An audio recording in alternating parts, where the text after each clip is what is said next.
Hello, my name is Rochelle Innocent and I'm the founder and CEO of Project Purpose. Welcome to our YouTube channel. Our community is focused on fostering the intellectual and character development in children. We do this through our parent-child workshops that focus on 4 themes: autonomy, self-efficacy, compassion, and self-concept, in order to cultivate grit, perseverance, and resilience in each child. At Project Purpose, our overarching mandate is to renew and rebuild family, communities, and relationships. Our YouTube platform provides us with a space where we can have discussions on all topics that relate to family, community, and relationships with ourselves as well as with others, with a primary focus on mental health and education. These discussions and debates provide us with an opportunity to think critically about what needs to change within these structures in order for us to live up to our bold slogan: support, protect, and empower each child through youth-focused development, better known as leadership in juvenescence. We recognize that in valuing our children's leadership potential, that also translates as recreating and co-creating environments, both socially and politically, in order for our children to thrive. For those of you who are particularly keen, we do write thought pieces every other Sunday, so we just dropped a blog this past Sunday, so definitely be sure to check that out once you're done watching this video. As is the YouTube convention, definitely be sure to subscribe. Hit that post notification bell so that you're aware of every time we post. And of course, if you like our discussions and you want to keep them going, like, comment, and share this video. Let's get into it. For those of you who are new, welcome to the channel, welcome to the community, and for those of you who are returning, definitely welcome back. This channel is focused on having discussions on topics that relate to mental health, mental wellness, as well as education. And this week, our focus of discussion is going to be on mental health. We're going to be talking about rejection and more specifically attitudes and values that we build around rejection, and then how to translate those attitudes and values into adaptive ways of managing rejection, whether that's in our personal or professional lives.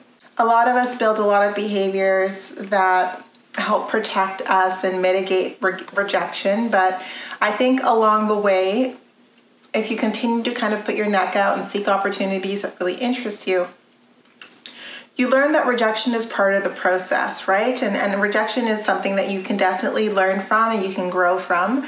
And it doesn't have to be as debilitating as it feels. I think that for this video, for this particular video, for it to be beneficial to you, I like to frame rejection objectively. And I hope that by the end of this video that we see rejection as, we see our role as it relates to rejection as 2 parts to the same coin. The way we offer rejection and the way we receive rejection should be in some degree aligned. My goal with this video is to really try to provide an objective framework from which to place rejection and really look at it through a microscope, because oftentimes we fear rejection and the effects of it, but we aren't all that preoccupied with the effects that others might sort of endure as a result of the ways that we decline or reject those around us. And this is, again, as well in our personal and in our professional lives. Rejection is one of those things that sometimes falls by the wayside if we're preoccupied with other things. Oftentimes, if it is the case that we are the villain in someone's story, it has to do with a form of rejection. And it's interesting because we carry the weight of experience of rejection that we have, like where we were sort of the recipient and we were the ones who felt rejected. The weight of those memories and those experiences can be quite heavy, yet we don't quite remember, and we kind of have a hard time pinpointing those times where we were the ones who were rejecting others because there isn't a whole lot of thought placed into it. And I think that that's sort of the point of view that I'd like to reinforce in this video, is that rejection oftentimes isn't as thought through as you think it is when someone is, on the delivering end and rejecting you. It's just like a quick heuristic. It's like a quick decision. And it isn't something that is based on like who you are at a fundamental level. And I think a lot of the times when we have really bad and adverse reactions to rejection is because of our assumptions behind what that rejection actually means. And I think before jumping into this video, I think it's really important that we check ourselves and check the double standards that we have in relation to rejection by way of how we feel it's appropriate to reject others, and also how we would like to, moving forward, accept and manage the responses emotionally or otherwise that we have towards rejection. I say that because, I've not always been the best deliverer of bad news. I, very recently in my life has recognized the benefits of being present and of, being aware of how my actions impact those around me. There was a good amount of time where my attitudes towards rejection were fairly flippant. I was fairly dismissive about the effects that a rejection that I would deliver would have on other people. It's through trial and error. Sometimes you need a taste of your own medicine before you see how it feels when you're a little cold-hearted about the way that you deliver rejection. And I've definitely been the villain in people's stories by ways of rejection. And sometimes just based on how we're socialized and how culture sort of builds attitudes towards rejection, there's lots of dismantling that we need to do so that we can accept a rejection in an adaptive way and also deliver rejection in adaptive ways as well. And I say that, and I think what I'd like to do is frame this video so that we look at it personally as well as professionally. There are different zones that rejection falls in, right? And sometimes it's hard to know what zone is applicable just by the social rules, the unwritten social rules that sometimes apply or sometimes hold and other times don't. And some of these social rules are kind of toxic. I know there was a period of my life where I thought no was a game. I thought the word no was a game, and only as I grew and developed and had more experiences, especially as a female, I learned that it's very important that the people in my ecosystem understand that when I say no, I mean no. And I confuse that message and there have been opportunities where I have said no, and I definitely didn't mean no. It was sort of like a challenge, a game. I wanted to get a sense of whether or not they would push back. But I think that when you say no with the intent that someone understands and interprets that no as a yes, it's a very, I believe that at some point I was socialized to think that this was appropriate behavior. It's a game where no one wins, right? This is a game where everyone loses because I say no when I really mean yes. And the person who hears a no feels rejected and stops the pursuit. And this is, again, if this is like in a personal setting. And then both of us are hurt by the rejection because both of us are assuming different things about what that rejection means. And the idea that I say no meaning yes is a really quite toxic idea, and one that we are actively trying to dismantle as we have conversations around consent and we have conversations around our language and how that language should translate to those around us. And I think the best way for that to sort of manifest itself is that we are very clear and we are very intentional and aware with how we communicate confirmation and also rejection. In any case, that was a little bit of a preamble, but what I'd like to cover are 3 ways to handle rejection adaptively in this video, be it in your personal or your professional life, and different ways to frame it. And I think the first frame that I want you to take on is the way that you manage rejecting others, because oftentimes we're a lot less mindful about the way that we deliver rejections because we're preoccupied. And I want you to recognize that most people deliver rejections in a preoccupied fashion. Most people don't know that they're rejecting the whole you. They don't put a whole lot of emphasis on the why. It's sort of like a quick knee-jerk reaction, right? Like vanilla or chocolate. Some people might be indecisive and they're not sure. And even still, when you ask them why they picked one flavor over another, the reasons aren't very clear. It's just sort of a hunch.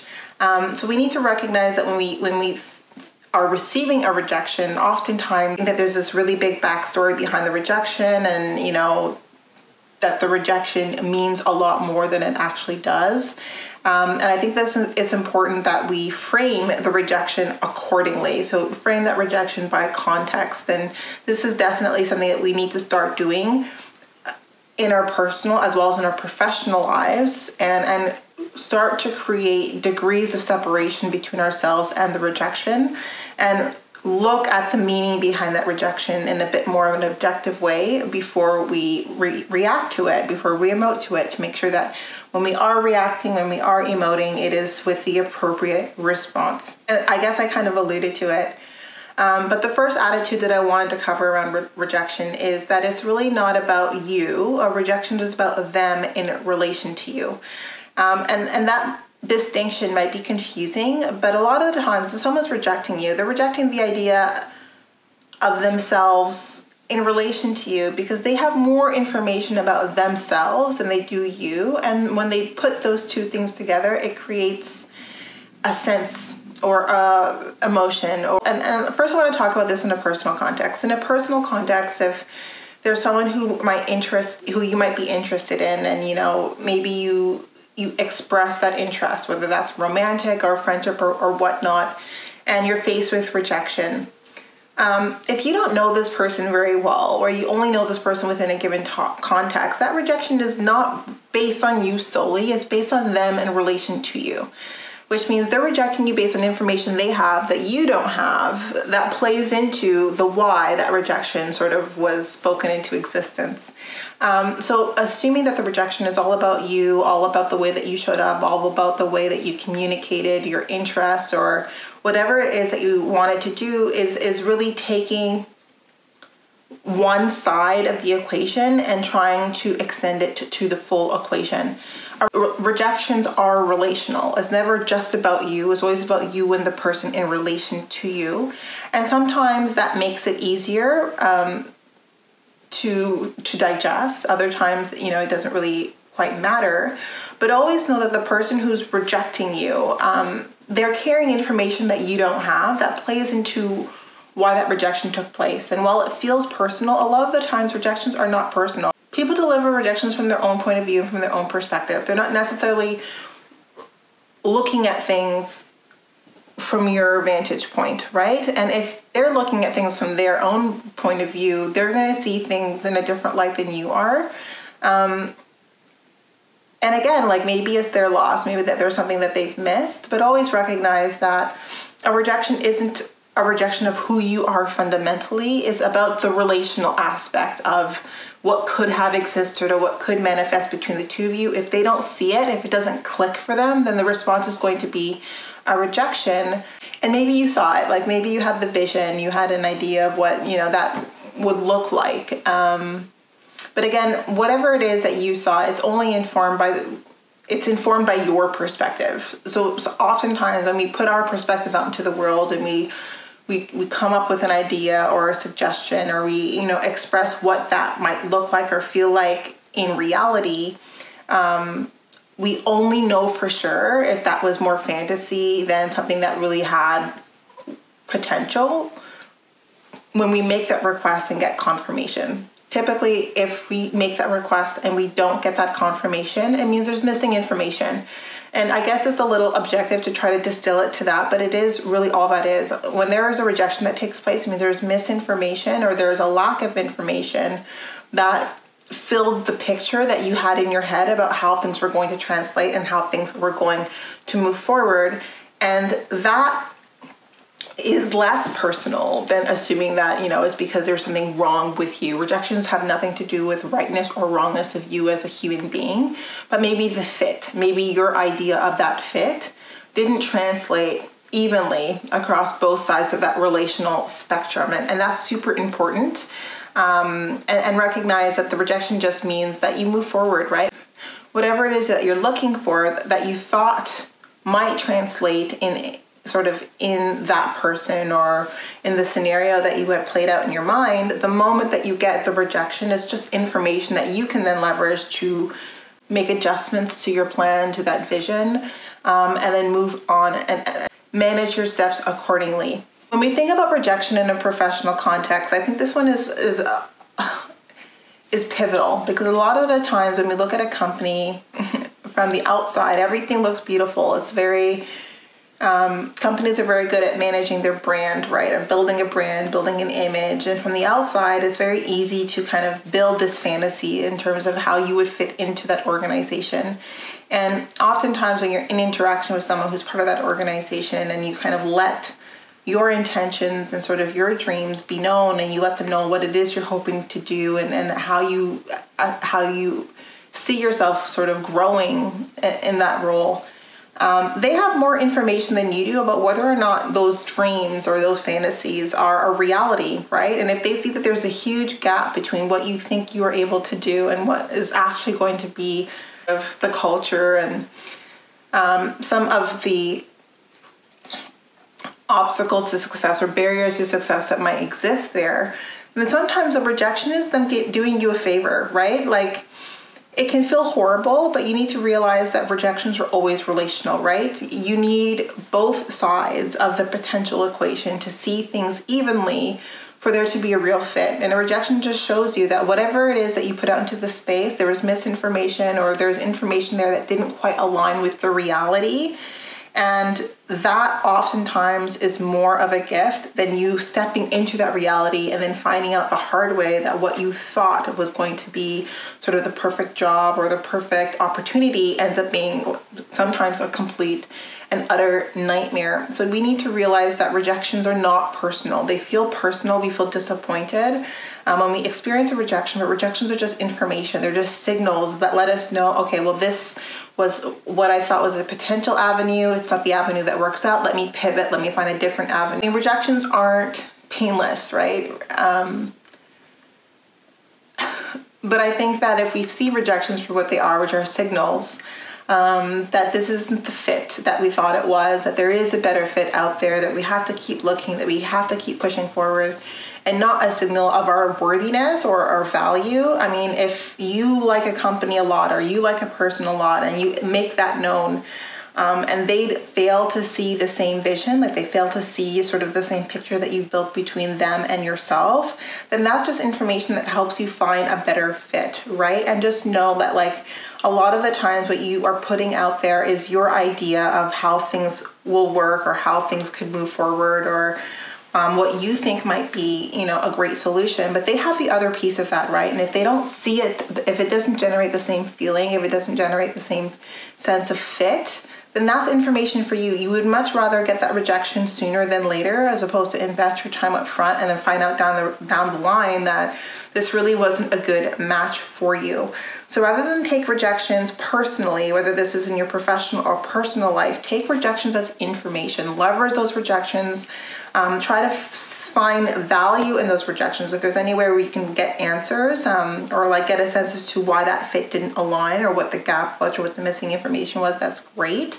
But never allow that rejection to shake your sense of self, right? Like your sense of who you are. It shouldn't shake your confidence or, your sense of your aptitude or your abilities to kind of move forward in that career path. I mean, it might change the way that you manage your career path, or might change the way that you manage your career moving forward, but always make those changes from a place of confidence, recognizing that those rejections are just signals and information that you need to repivot, you need to realign yourself, and you have now more information to do that more accurately. The second idea that I want you to keep in mind when you think about rejection is that no one knows your ideal but you. A lot of the times we idealize these realities. We fantasize about, how things could be. And we just kind of assume that that is a common fact, right? So we kind of walk around in our heads with these fantasies and these ideas of how things could be. And we just assume that other people will see that same idea as great, right? Like they'll see and they'll completely understand the inherent value of this magnificent idea.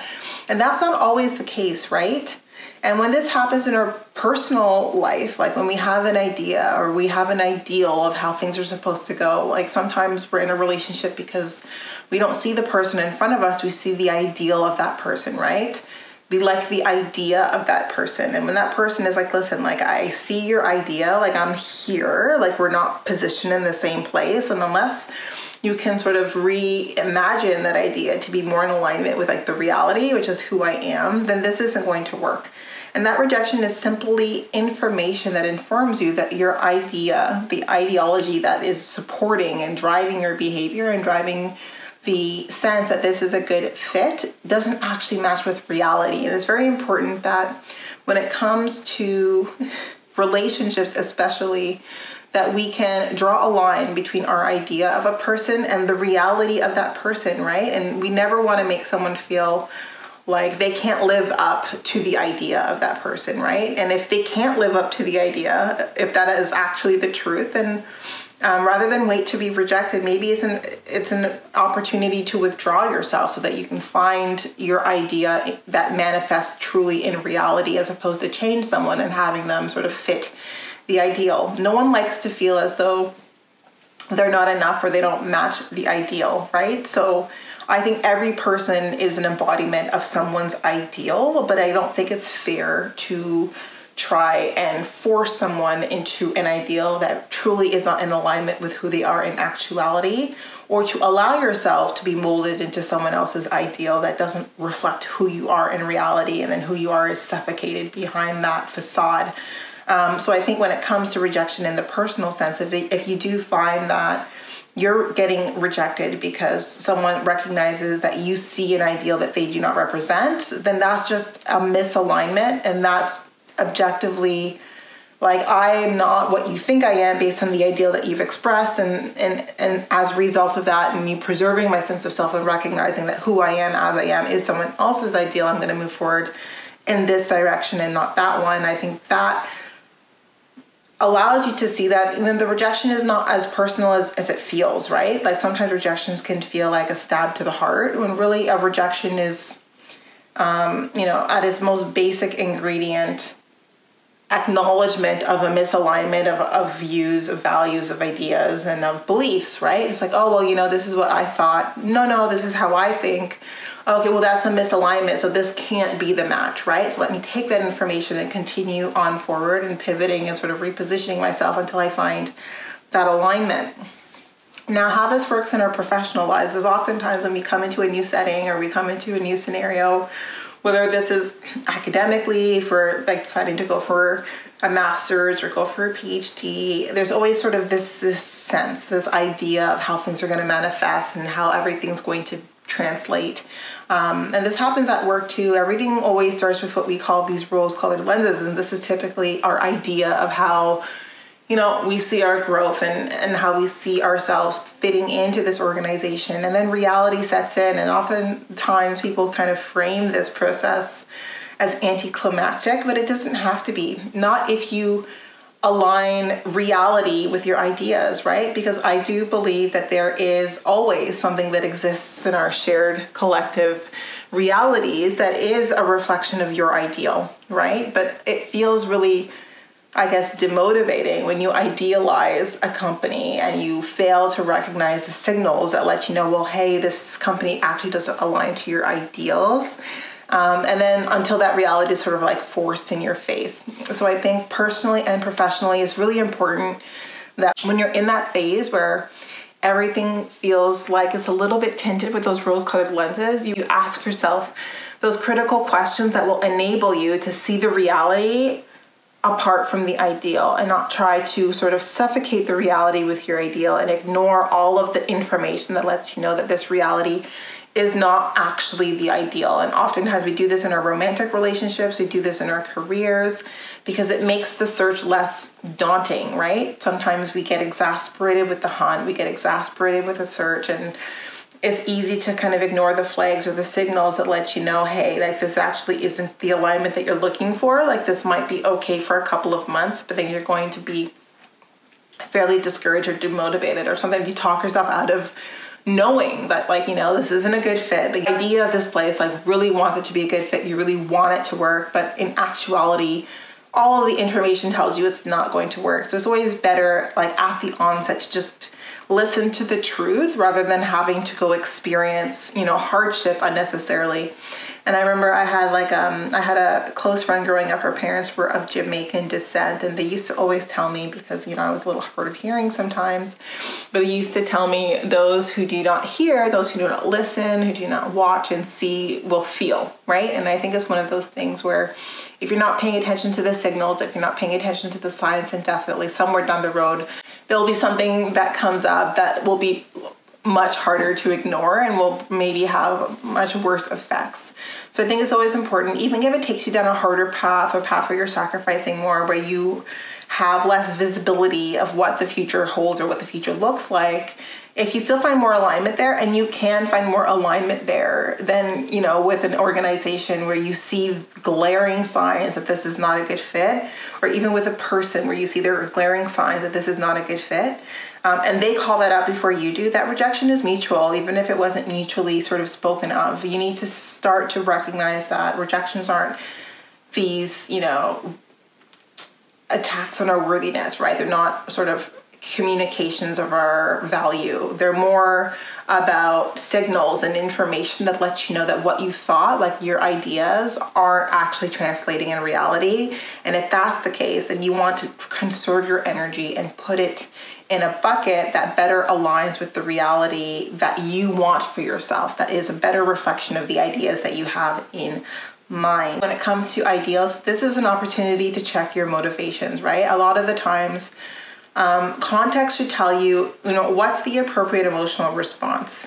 This is a great opportunity to check your motivations. Like, are you really hurt? Or is it your ego that's hurt? Like, were your ideas like sort of fandom? You saw yourself on this pedestal, like it meant the status that you've been chasing. And if that's the case, like if your ego is bruised, then that's something that you can live through, right? Like it hurts to have your ego bruised. All of us have had our ego bruised at some point. I'm not trying to diminish that experience, but that's an experience that we can survive, right? We learn from the rejection, or we acknowledge that the rejection actually made sense, that there were a lot of signals that we were ignoring that we were happy that the other person did not ignore, because rejections are always better when they happen sooner than later. And just recognize that disappointment is very different from despair, from anguish, from feeling devastation. I think these are very, very strong reactions to rejection, and I think they're only appropriate really like 5% of the time, right? You really need to check our reactions to rejection and see if those reactions are in alignment with the rejection that just took place.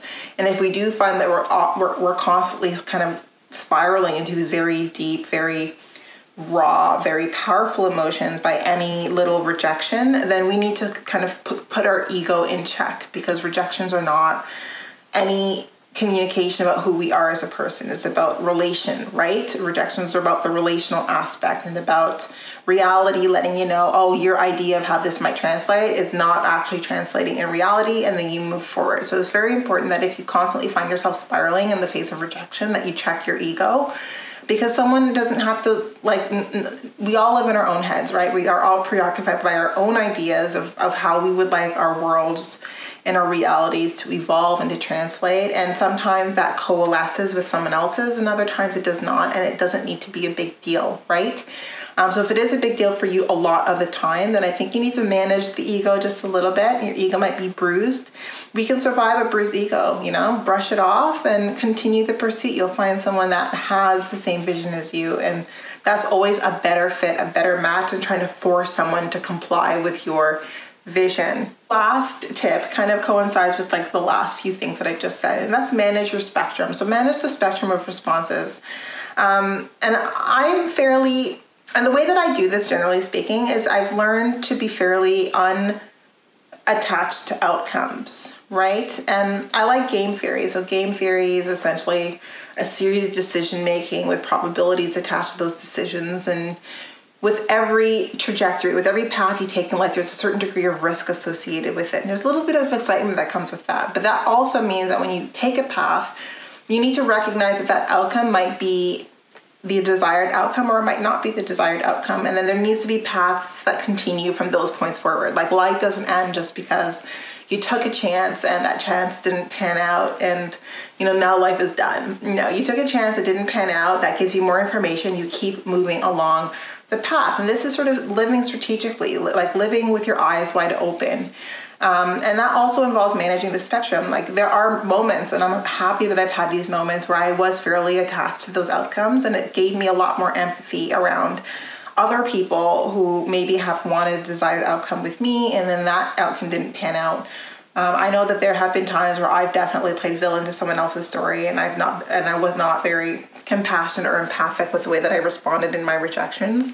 And even there were times where I offered a rejection because I thought it was a game, and I actually didn't mean to reject them. It was just sort of a toxic behavior that I was engaging in that I've learned, like, I will not be doing that moving forward. But it helps to give perspective, right? So if you're someone who typically is unattached to outcomes, like, you're just going to keep moving forward, you're going to keep navigating. It's important in those moments where you realize, well, wait, no, there's an emotional sort of investment here. I'm attached to this outcome. I'm going to be hurt. It's going to feel really awful if this outcome doesn't pan out the way that I'd like it to. But still, I'm going to manage my spectrum. Just because I feel disappointed doesn't mean I'm going to, go on a bender, right? So when I think about managing the spectrum, there's whatever, which is, I think, sort of one end of the spectrum, which really reflects feeling fairly emotionally unattached to the different outcomes, even if you see the benefits and the rewards associated with going down those paths. And then, the other end is spiraling, completely nosediving. And I think that the appropriate sort of, the appropriate range on this spectrum is probably, from here to here, depending on the scenario. And I think this is sort of, the point where we ask questions. Like, I'd like to understand why this is taking place so that I can be better informed as I continue moving forward. And like, this can be an emotional place too, right? Like, if you've built your life with someone, then out of nowhere, they don't want to be with you, or you've worked with a company and then out of nowhere, you find that the company's been restructured. It can be a fairly emotional experience. And I don't want to diminish how emotional that experience might be.